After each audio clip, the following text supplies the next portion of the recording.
शारदा जय गजबदन गणेश जय जय मैया लक्ष्मी जय जय भारत देश।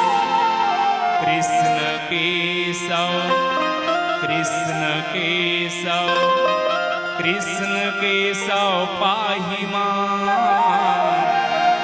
राम राघव श्री राम राघव रक्षुमान। वाल्मीकि तुलसी किंकर सतगुरु श्री राजेश। राम कथा वर्णन करूं हृदय करो प्रवेश। लाल देह लालील से अरुधर लाल लंगूर। वज्र देह दानव दलन जय जय जय कपिसूर।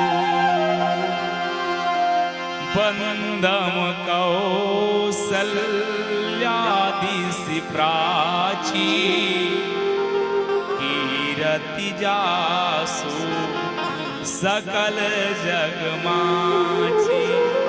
बोलो कौशल्या मात की जय कौशल्या लाल की जय समस्त देवी देवताओं की जय। राजधानी रायपुर के पुण्य माटी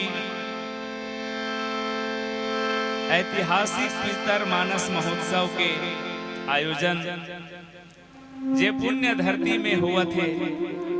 सबसे पहली हृदय के प्रणाम माता कौशल्या जन्मभूमि सेवा संस्थान और आप समस्त नगरवासी चंदखुरी रायपुर के हृदय ले प्रणाम। ये आयोजन पर जे मन तन मन धन लगा के भगवत कथा के आयोजन में अपन समय लेते हैं।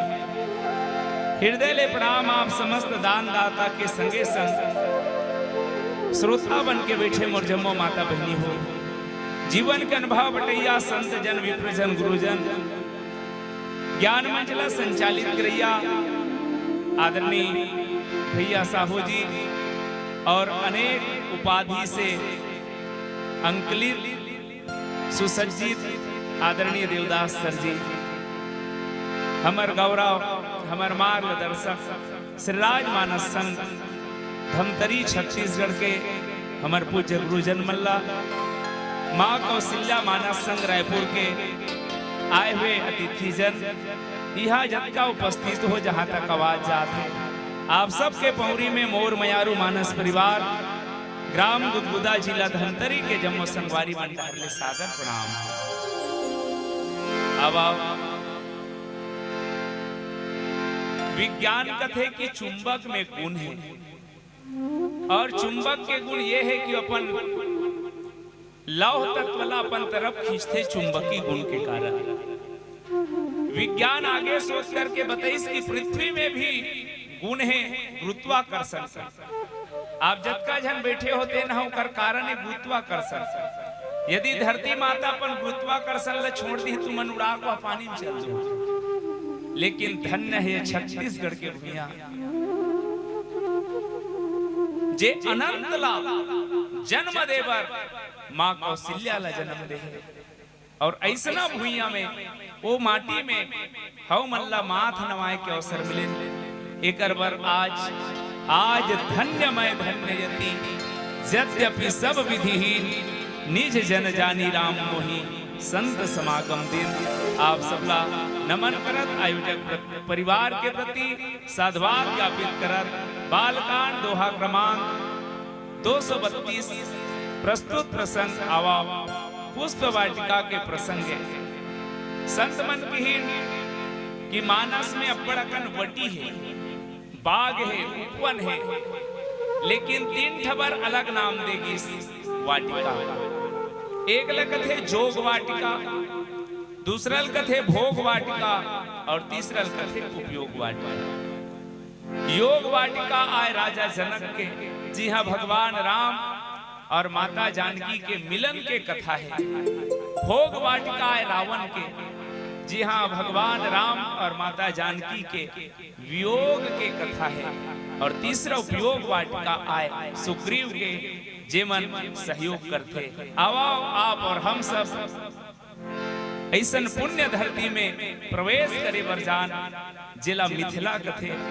और मिथिला के धरती में आज वो समय है जब भगवान राम पुष्प वाटिका के और माता जानकी लता भवन ते प्रकट भे, ते ही अवसर दो भाई, निक से जनु जुग बिमल विधु, जलद पटल बिलगाई। प्रस्तुत प्रसंग के चर्चा कुछ करबो और हमर जीवन उपयोगी सूत्र के तलाश में कुछ चलबो आवाओ कर। पहली उदाई लपाओ कराओ, उदाई के पौरी में बंधन कराओ और फिर कथा प्रसंग की यात्रा कराओ। बोल कौशल्या मैया की जय।